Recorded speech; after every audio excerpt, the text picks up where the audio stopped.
ન થાય એ નવાઈ કહેવાય, કારણ કે એક બાજુ આ બીઝેડ ગ્રુપ અને બીજી બાજુ ખ્યાતિ હોસ્પિટલનો તરખાટ. ખ્યાતિ હોસ્પિટલ દ્વારા પણ કેટલાય લોકોના હૃદય ચીરી નાખવામાં આવ્યા છે અને મોટો ચોંકાવનારો ઘટસ્ફોટ થયો છે કે તાત્કાલિક પીએમ જયમાંથી કેવી રીતે એમને પરવાનગી મળી જતી અને આ પરવાનગી મળતી તો એક દિવસમાં કેટલી પરવાનગીઓ કેવી રીતે કઢાવતા ચોંકાવનારો આંકડો આવ્યો છે. જિગ્નેશ પાસેથી જાણીએ.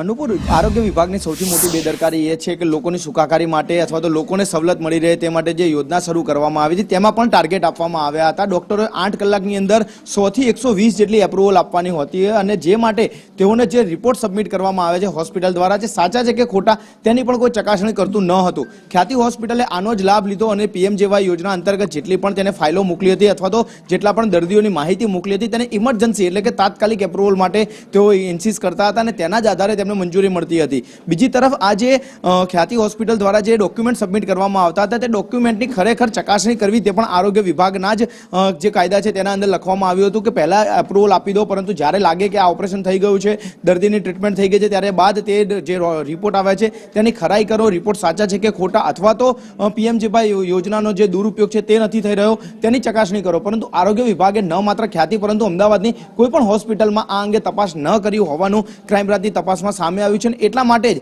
ખ્યાતિ હોસ્પિટલના સંચાલકો કહો કે કૌભાંડીઓ કહો તેને છૂટો દોર મળી ગયો હતો.